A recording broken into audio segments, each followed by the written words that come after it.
If you draft the right wide receivers in your fantasy football league, you're going to have a massive edge when it comes to winning the whole league. But the problem is most people aren't drafting the right wide receivers. They're chasing last year's stats or the hype pieces from this year. Instead, you want to be taking the players who can actually help you win. So in this video, we're breaking down the 7 wide receivers I'd bet my house on this year. And if you're not familiar, I'm Sal Vetri. I've been helping people win their fantasy leagues for nearly 8 years, and I plan to do the same for you in this video. And let's start this video off with a guy in Jakobi Meyers, who is arguably the most disrespected and underrated and underappreciated player and probably receiver in all of fantasy football. And there's a couple of reasons for this, and I think last year, where you can point to a career year for Jakobi Meyers, is the perfect example. Last year, Jakobi Meyers had a very impressive 87 receptions. That's nearly 6 per game, over 1,000 receiving yards. All of this is very strong. It was his best season of his career, and he did this, keep in mind, while playing just 15 games. Not only did he play 15 games, he left one of those games early, so 14 fully completed games, with his quarterbacks being Gardner Minshew and Aiden O'Connell for both of those performances. Now, despite the terrible quarterback play, Meyers finished as a top 20 wide receiver in fantasy points per game, despite scoring just 4 touchdowns. He only scored 4 touchdowns because his offense did not sustain drives. They did not get to the red zone all that often. This was a very quality performance given everything that was around him. This is a guy who was stuck in one of the worst environments in football and still was a top 20 producer in fantasy, but now people are taking him around like the wide receiver 40 range, even though his situation has arguably gotten better. Look, if you're going to go out here and have nearly 130 targets, 8.6 targets per game last year, that's pretty crazy. Like, that is something that you really don't see, especially when you're competing with Brock Bowers, who set the rookie reception record. This is a very strong performance, and it wasn't like he was just going out there and having empty targets. He was also seeing some cheat code usage. If you're not familiar, cheat code usage is those targets that are both in the red zone and also deep downfield of 20 plus yards, which lead to these big splash performances that we like for fantasy. Meyers ranked top 25 in both deep targets and red zone targets last year. And according to Shifty over on Twitter, ShiftyQB1 is the account, he says notable contested catch rates for press coverage last year with a minimum of 50 targets. You can see Nico Collins is up here. Juwan Jennings in his breakout year. Amon-Ra, we know how great he is. Number 1 was Jakobi Meyers, catching 77% of his contested targets in press coverage. This is a guy who is known as a slot receiver. That's basically where he makes his due the most part of his career.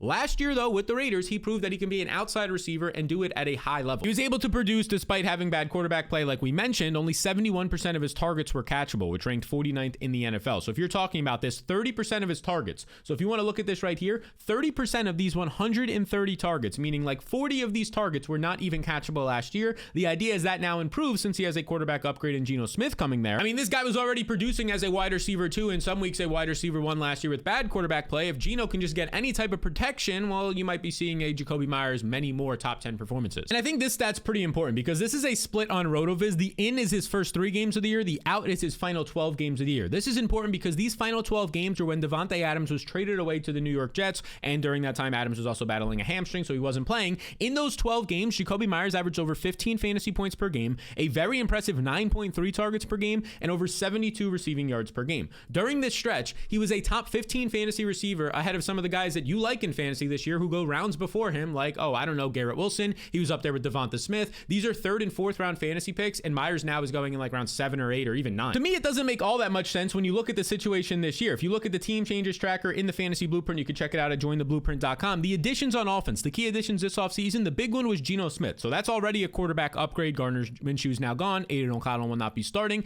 And if you look at what they added at the wide receiver position, nothing in free agency. If you look at the NFL draft, 4th round pick Deontay Thornton, who looks like he'll be a starter right now. 2nd round pick Jack Bech, who looks like he's going to be a backup. Deontay Thornton is a big, sort of a raw receiver, only had like 25 receptions in his last college season. He's just a downfield field stretcher who has some size and speed. That's not going to take away a lot of target share from Jakobi Meyers. This is the same competition as last year for the most part. Brock Bowers, and that's kind of it. I'm not worried about the starting wide receivers across from him being Trey Tucker and 4th round rookie Deontay Thornton. Sure, Ashton Genty, I believe, is a very strong pass catcher and better than most people expect. He's going to see a lot of his targets in the short to intermediate parts of the field. If anything, that could take away targets from the Brock Bowers range. Jakobi Meyers out of the slot in 3 wide receiver sets, maybe, but Meyers on average is going to be working 10 plus yards downfield. I'm not too concerned about that. So real quick, as I was editing this video, we got news that both Jakobi Meyers is requesting a trade and Amari Cooper signed a 1-year deal for like $3 million with the Raiders. I don't think either of these things matter all too much because frankly, Jakobi Meyers, their best receiver, isn't getting traded. He'll either play under his current deal or he'll get some sort of incentives or bonus added to his contract. And Amari Cooper is a nice name, but based on all reports and the fact that it took him up until a week before the season to get signed, it doesn't seem like he has much in the tank. He's over 31 years old. Back during the owners meetings, it was kind of being like talked around a little bit hush hush, but not really,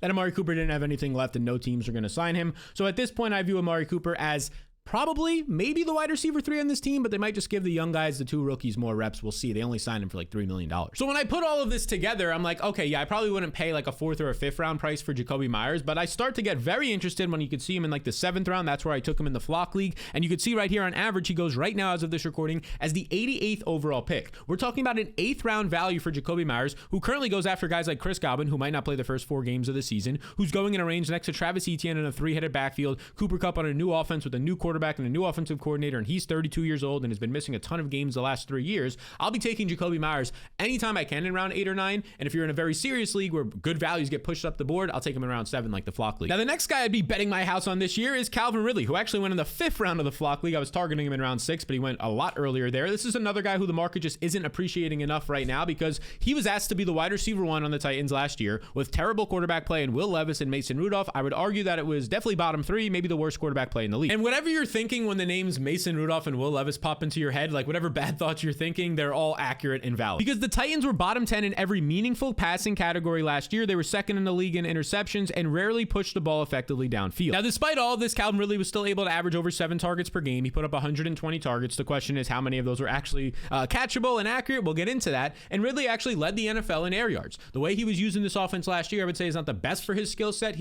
I would assume, at least I think most people believe, that he's a solid route runner, and they were kind of just using him downfield on these go balls from inaccurate quarterbacks, and he was still able to produce despite that, like being misused with bad quarterbacks. Like when you look at his fantasy finish as the wide receiver 36, which is obviously not what you wanted last year when you were drafting him, just 11.7 fantasy points per game. This is a little bit skewed, but a lot of it has to do with the poor quarterback play. He still was a guy who ranked top 5 in average depth of target, 3rd in deep targets last year. His role in terms of downfield usage was solid, maybe a little bit miscasted, but if you want to look at how he actually performed independent of his quarterback play, Matt Harmon of reception perception, 73 percentile against man coverage, that's solid, 79% against zone is good, and 78.5% against press coverage, that's 85th percentile. So he had 78% success rate. All these nerd stats basically tell you Calvin Ridley was playing very well last year. Now, he is an older, quote unquote, older wide receiver, but he basically missed 2 years of football with mental health issues and also getting suspended for a year for gambling. So it's not like he's the same type of 29-year-old as most guys his age. I say that because it means he doesn't have the same practice reps and hits on his body. Now, I did mention that this guy led the NFL in air yards. He was being used downfield all the time. Look how bad this is. Just 59% of his targets were catchable, ranks 97th in the NFL. 59%, meaning 41% of this guy's targets, his 120 targets, like 50 of these targets, 45 to 50, not even catchable. Pointless to even be running the route. Even if he got open, it didn't matter because his quarterback underthrew or more times than not overthrew. So the problem was obviously the quarterback play because this guy only had 11.7 fantasy points per game, but based on his usage and ability to get open, he was supposed to average 16 points per game, a top 20 finish in fantasy. That's a crazy wide gap. Now, if we look at this split right here, from when Will Levis went down with a little bit of an injury, Mason Rudolph came in, gave them a little bit of a bump upwards. They changed Calvin Ridley's role slightly. You could see weeks 8 to 18, the final 11 games of the season, Ridley averaged 14.2 points per game. He was also over a little bit of his own injury. He averaged nearly double the amount of fantasy points per game that final 11 games. He was averaging almost 8 targets per game and 76 receiving yards per game. Those 76 receiving yards per game were up there as like a top 10 player in the league. Over his final 10 games, he averaged 84 receiving yards per game, and the only receivers ahead of him there were guys like Puka Nacua, Justin Jefferson, and Jamar Chase in terms of receiving yards per game. That's the type of company he was in his final 10 games of the year. Again, he did that with terrible quarterback play, and now you can enter Cam Ward, the number 1 overall pick from Miami, a guy who's hopefully going to improve this offense. This was a guy last year who was tied for the most completions of 20 plus yards downfield in the country, and that's important to note because Calvin Ridley's role in this offense last year was being used downfield.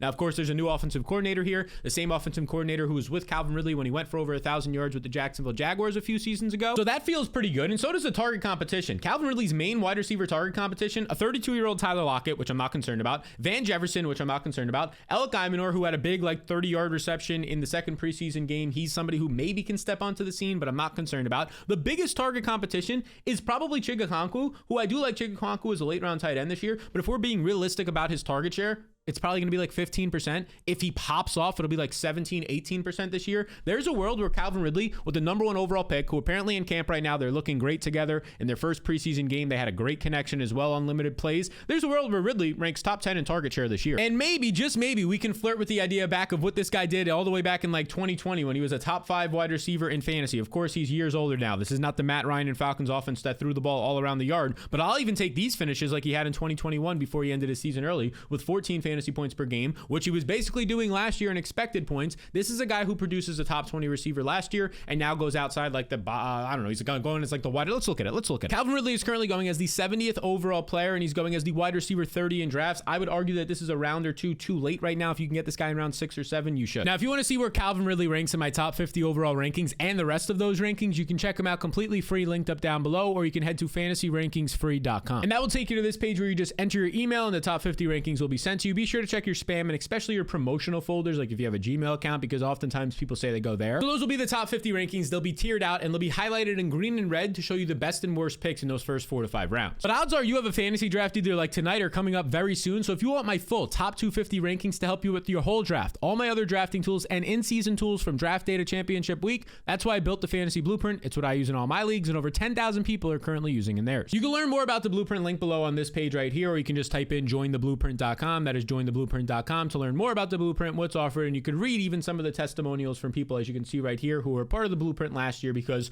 over 85% of people, so 9 out of 10 people who were part of the Blueprint last year are now back this year, which I think is like the best statistic to show you that it was a quality product if 9 out of 10 people are coming back saying, yes, I want that again. So if you want to smack around your friends in fantasy this year and make them wonder, like, how did this guy get so good at fantasy from year to year and basically overnight? Well, you can check it out at jointheblueprint.com or with the link in the description below. By the way, there are limited spots available with the season so close. So the next wide receiver I'd bet my house on is going to be Chris Olave, and a lot of people laugh at this one because of obvious reasons, right? The obvious reasons when it comes to Chris Olave are the quarterbacks, right? The quarterbacks right now for the Saints, they're the last team to actually name a starting quarterback. That's not good. When you have 3 starting quarterbacks, at least competing, you probably have none. And the other piece of this would just be Chris Olave's health, because Olave last year only averaged 9.6 fantasy points per game. He only had 1 receiving touchdown because it was an ugly season for sure. He only ended up playing, if we pull it up right here, in 6 games last year, or 6 full games. He played in 8 games. He left 2 of these early because of his concussion issues. He had multiple concussions last year, which kept him out for basically the rest of the season, which kept him out for months to a month and a half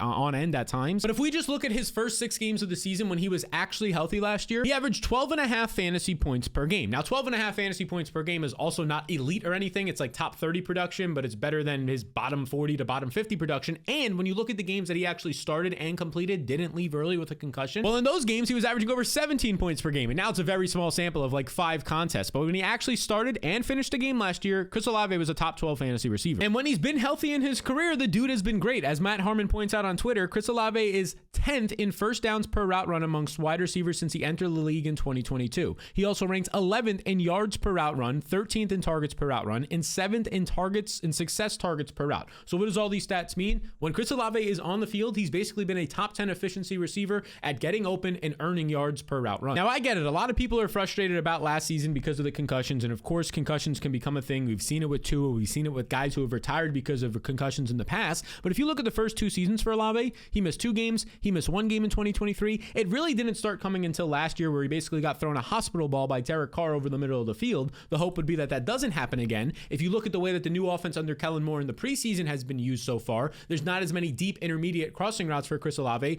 It's a lot more short over the middle of the field stuff and lets him work after the catch. So maybe just less likely to take those dangerous hits downfield from a safety. Now, of course, like I said at the start of this, the reason why Chris Olave is not really somebody that people are targeting, I'm targeting him where he goes in like round 6 or 7 of drafts right now, is because of this room right here, the quarterback play. They drafted Tyler Shuck out of Oregon, and they said, okay, maybe this guy can be, he's an older player. He's basically like a veteran coming out as a rookie. He's an older player. Maybe he could be the starter. Apparently, he's not having the greatest camp. So now Spencer Rattler, who we saw kind of an experiment with him last year, which wasn't the most beautiful thing, although he was thrown into a bad situation, apparently he might actually end up being the starter. I believe by the time you're watching this, as this is being recorded a couple of days early, the Saints will have named a starting quarterback. Out of all those guys, heck, maybe it'll even be Jay Kaner. None of them are great options. We already know this. But let's be honest here. Has Chris Olave, and at any point of his career, ever had a quality starting quarterback? Some people will point to Derek Carr, but the last couple of years of Derek Carr, especially with not the best offensive line play last year, have not been all that great, right? Andy Dalton in the past, no. Jameis Winston in the past, sure, he's fun for fantasy for a game or two, but in terms of consistent production, no, those are all bad situations. And even last year where the situation was bad for Chris Olave, people were taking him in like the 2nd, at worst, 3rd rounds of fantasy drafts, and now the situation is still just as bad, but a talented player who's coming back from these injuries, and you can take him like 3 or 4 rounds later. The target competition is basically one player. The target competition right now is Rashid Shaheed, who I also think is a quality option who might make an appearance in a future video.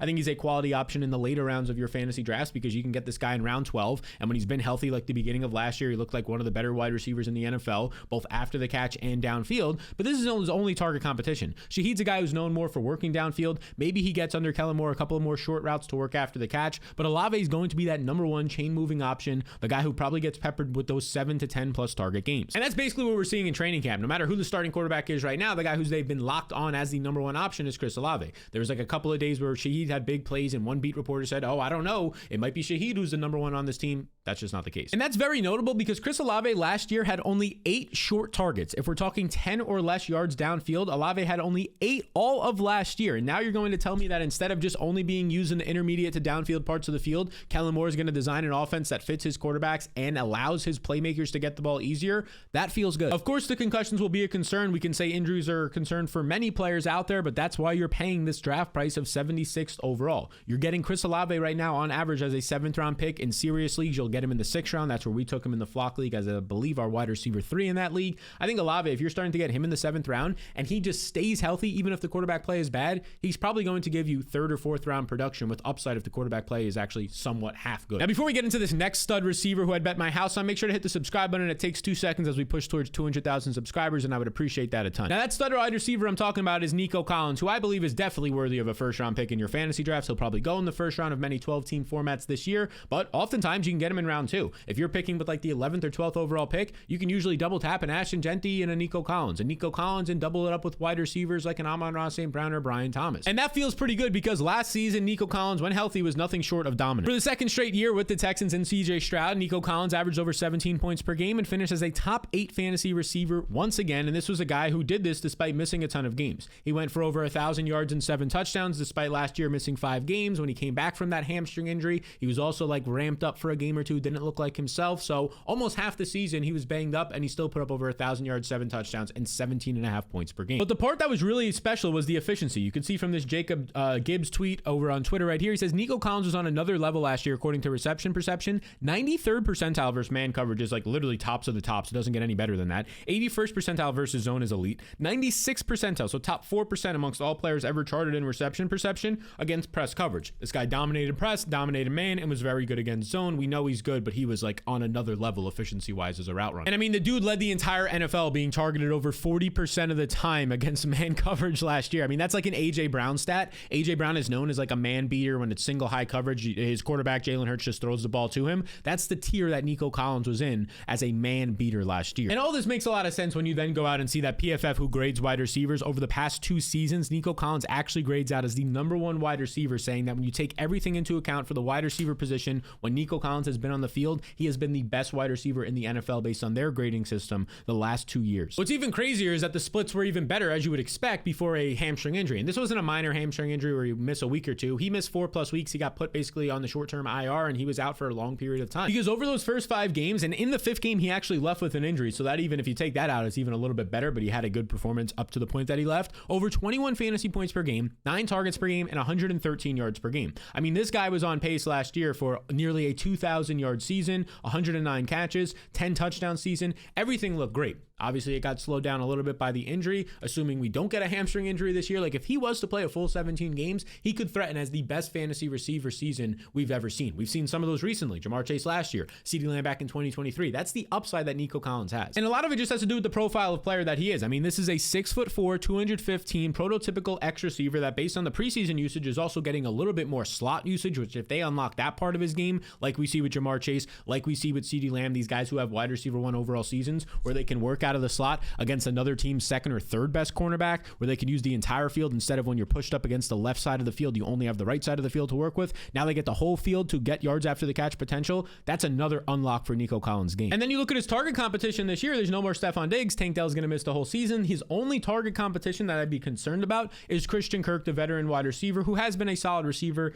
during his time when healthy in the league. He'll operate in 2 wide receiver sets based on preseason usage. Jaden Higgins is trying to fight for that wide receiver 3 spot right now with Xavier Hutchinson. So if we're looking at it, there's no like elite pass catching running back here. Sure, the rookie Woody Marks is an elite pass catching running back, but not a proven one at the NFL level, nor is his playing time guaranteed as a late round pick. And there's definitely not a concerning tight end when you're looking at Cade Stover and Dalton Schultz as your main options. These are just catch and fall down guys, especially Dalton Schultz. So like Nico Collins, there's a world where you see like somewhat close to that Malik Neighbors target share that he had last year of 170 plus targets for Nico this year. year if he remains healthy. The other thing is that last year, CJ Stroud, it was a down year. We saw a great rookie year. We saw a bad year last year. A lot of this had to do with, Nico Collins getting hurt, then Steph Diggs getting hurt, then Tank Dell getting hurt, having arguably the worst offensive line in the league. The hope would be that if this guy can get a little bit healthier, we saw what we saw back in his rookie year when he was top 10 in passing yards, top 5 in yards per attempt, and deep ball accuracy. The offensive line, once again, is probably not going to be good. You lose, you trade away Laramie Tunsil, the best piece on this line, but we're hoping with some healthier receivers in there, new offensive coordinator, those can start to help some things for CJ Stroud. Because Collins was producing without an efficient Stroud last year. Imagine if Stroud is efficient now with less target competition. Nico goes as the 13th overall pick, an early second round pick on average in drafts,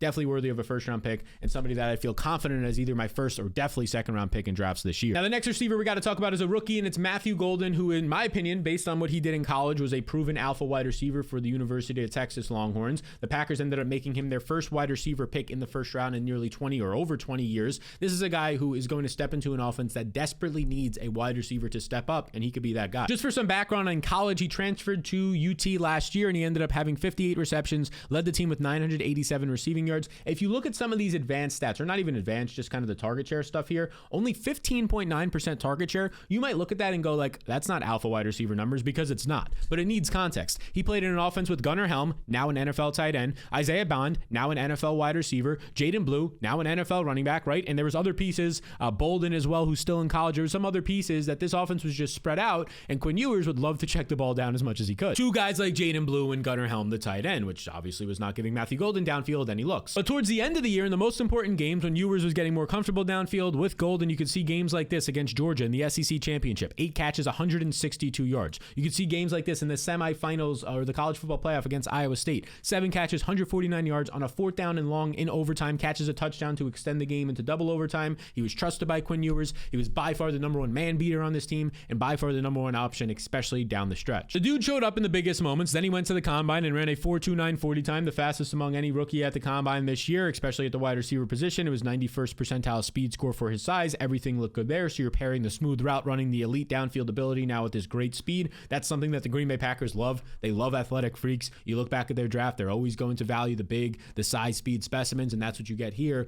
in Matthew Golden from a speed standpoint. And now you get Matthew Golden on a team where he could be the alpha right away, because when you look at this, you have Jaden Reed, Romeo Doubs from last year, Dontavian Wicks, Christian Watson as well, according to Player Profiler's depth charts. Obviously, he's on IR, or at least we expect him to start on IR with that torn ACL. You can pull up right here all these guys. Well, there was Jaden Reed, who had a great start to the season in Brazil against the Philadelphia Eagles with over 100 yards before Jordan Love's injury. Any of these guys, none of them last year had over 900 yards. 4 guys had over 600 yards. They led the NFL in drop rate last year. So you're talking about inconsistent wide receivers who can never consistently put up big performances. So what do the Packers do? They get the guy who was putting up the biggest performances in the biggest moments last year and showing consistency, especially with his hands, not dropping the ball, Matthew Golden. And now you pair that with Jordan Love, who again, he dealt with 2 injuries last year. I think him entering this season, hopefully healthy. He had the finger surgery as well, the thumb surgery, but he's expected to be good for week 1. You pair that with a healthy Jordan Love week 1. The Packers should throw the ball a little bit more just naturally this year. This is a guy who over his first 2 years has ranked top 3 in deep pass attempts, top 5 in red zone attempts, 32 touchdown passes as well. Like, this is a player who wants to target guys downfield, sort of has that Brett Favre gunslinger, there we go, mentality at times.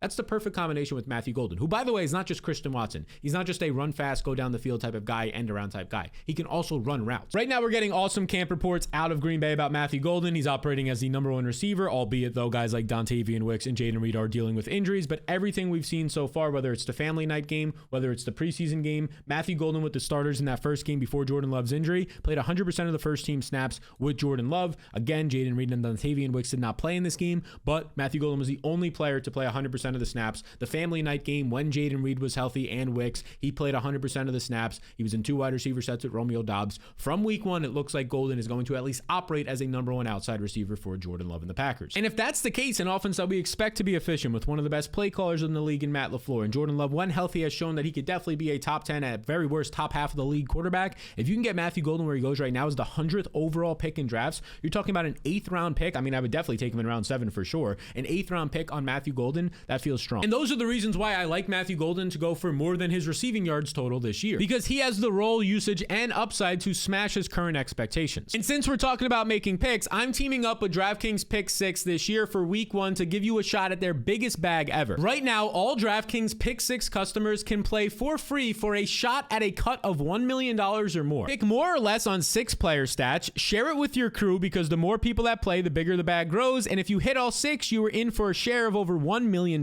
So if you want to play along, download the DraftKings Pick 6 app, sign up using my promo code SAL, and claim your free token today. Simply put, let's build this bag together. Now, the next wide receiver that I'm very high on this year, and I'm surprised how late he goes in draft still, is George Pickens, because he's easily one of the best buy signals in all of fantasy right now. This is a guy who, for the start of his career in Pittsburgh, was in an absolute nightmare situation. I mean, he spent 2 years under Matt Canada in Pittsburgh, one of, if not the worst offensive coordinators in football, who ranked bottom 10 in passing yards every year, passing attempts. He had to play with quarterbacks like Mitchell Trubisky, Kenny Pickett, who else? Mason Rudolph. I mean, brutal. And despite the worst situation possible, this is a guy who 2 years ago had over 1,100 receiving yards. Last year, despite missing 3 games and leaving 1 game early, had 900 receiving yards. He had 100 plus targets in back-to-back seasons. Last year, his targets were only going up even more, as well as he had less target competition with Deontay Johnson being gone and out of the fold, and he was one of the most efficient downfield receivers. He ranked top 5 in deep targets, top 5 in explosive rate targets, had averaged over 15 yards per target. I mean, the guy was dominant downfield with terrible quarterback play and still produced. And then you want to look at the reception perception from Matt Harmon here about George Pickens. He hit career best marks last season in both success rate against man coverage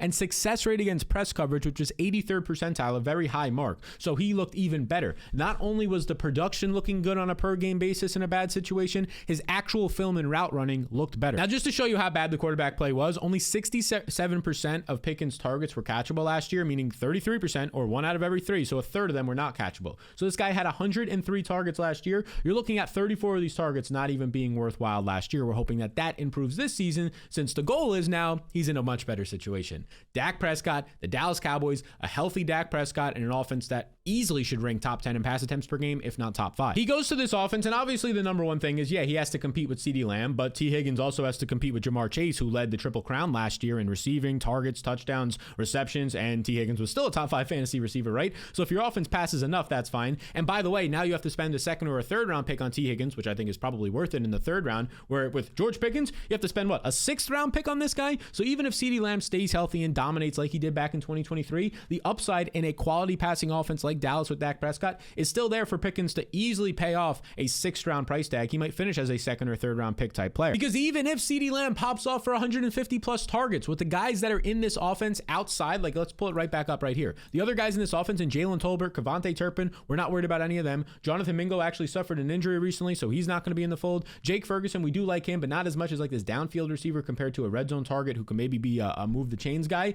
There's going to be at least 120 targets up for grabs for George Pickens. 120 targets would be a career high for him, and they would be much more efficient than the targets he was getting in Pittsburgh last year. And with Dak Prescott throwing you the ball, Dak Prescott, who the last time that he was healthy, by the way, back in 2023, of course, now there's new coaches here and all that, but for the most part, the run game doesn't look like it's going to be a big factor in this offense. 590 pass attempts, was like top 5 in every category, from touchdown passes to pass attempts to overall passing yards with 4,500. This looks like a really nice spot for George Pickens at this point, especially when you consider that Dak Prescott has really sustained 2 wide receivers for the most part of his entire career. Back in the days when it was CeeDee Lamb and Amari Cooper. Then you can move to recently with CeeDee Lamb and an older Brandon Cooks. And I would say that at this point, compared to Brandon Cooks and even guys like Michael Gallup, George Pickens is a much better prospect. So I'm in on Pickens right now, who, if anything happens to CeeDee Lamb, probably finishes as a top 12 overall receiver in points per game. He currently goes as the 66th overall player. This is a 6th round pick. We had to take him in round 5 of the Flock League. I feel completely fine about that because he's currently a top 50 and nearly a top 40 overall player for me. That's a guy that, assuming he stays healthy this year, I don't know how he fails at a 6th round draft price. I also don't know how the Panthers' number 1 overall pick, top 10 pick, 8th overall, Tedero McMillan fails at a 5th round pick where he currently goes right now, because this guy has league-winning upside as a rookie. You look at it, he finished his college career at Arizona with 1,400 and 1,300 receiving yards.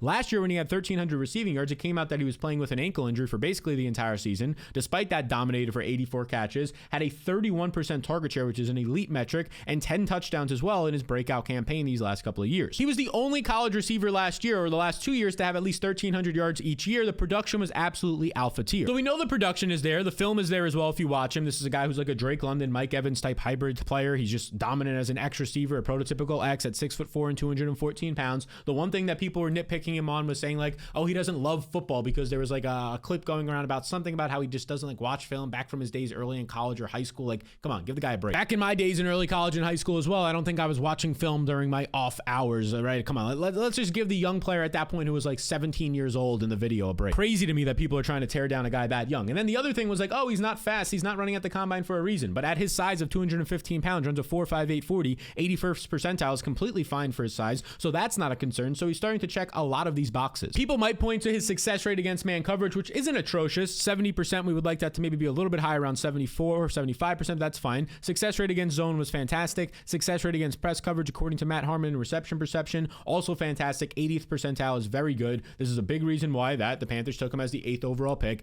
Everything coming out of training camp right now and the preseason is that they're building their entire offense around this guy to be the number one receiver, because look, there's just no other talented players like him on this offense for the most part. I shouldn't say no other talented guys, but the upside, this ceiling to be like a number one in this offense. Because of course, guys like Xavier Legette are talented. Jalen Colker showed that last year. Adam Thielen is definitely talented. There's a reason why he's still playing NFL football at a high level at 34 years old in the league. But if we're talking about the guy who comes out here and earns 10 targets a game and is a consistent producer for you, yeah, it's obviously Tetairoa McMillan. It helps that we saw Bryce Young the second half of last year producing like a top 10 quarterback. The Panthers offense under Dave Canales, right? This was an offense that the second half of last year, we saw it come alive. 25 points per game was one of the better producers in all of fantasy as an offense last year. Canales now gets to run it back. He has a solid offensive line once again. He's going to get Tetairoa McMillan. He has Bryce Young, who got some confidence at the end of last year. We're hoping all of these things start to come together and we see year two end just like we saw year one in this Panthers offense under Canales, very strong. Now, for what it's worth, in the preseason game, we saw Tetairoa McMillan operate as a true number one receiver with the starters. He played 100% of the snaps with Bryce Young in the first team offense, and on limited routes, he earned 2 catches for 43 yards. That was nice to see. The one thing to point out as of this recording, and it might already be fine by now, he did come out of week 2 of the preseason dealing with a minor hamstring injury. If they're calling it minor, and if we were to believe Dave Canales, a minor hamstring injury, you usually come back in about 1 to 2 weeks at most from. Since it's training camp, maybe they just shut him down until the regular season. He suffered this injury about 20 days before the season started, so he should be good. And assuming that's the case and he doesn't re-aggravate it or it doesn't come out that it's worse, right now Tetairoa McMillan goes as the 62nd overall pick. He technically goes on average as a 6th round pick. I think in most of your drafts though, he'll go as a 5th round pick, as people are just going to get more and more hyped about this rookie, would be my guess. I think the offense that people have in their head of the Carolina Panthers not being all that great, they have that in their head. They have Bryce Young in their head. The end of last year, it was good. Canales is a legitimate head coach. He's done it at Seattle. He's done it at Tampa, and he did it last year to end the year at Carolina. So I feel very confident about Tetairoa McMillan. I mean, if you're lucky enough to get Tetairoa McMillan in the 5th round of your draft and in the 6th round, any of the guys that we mentioned earlier, anywhere from a Jacoby Myers, I would prefer George Pickens if he's still there in the 6th round, to Calvin Ridley. All these guys feel great. So those are the 7 wide receivers that I would bet my house on in fantasy this year. That's how confident I am in them producing for you. But if you want to see the players that you need to be drafting this year, because as of right now, most people are drafting the wrong players, and there's 5 guys you should be taking instead, well, you can watch this video right here. I think it's going to help you out a ton as we get even closer to the season. These are the most important videos of the year.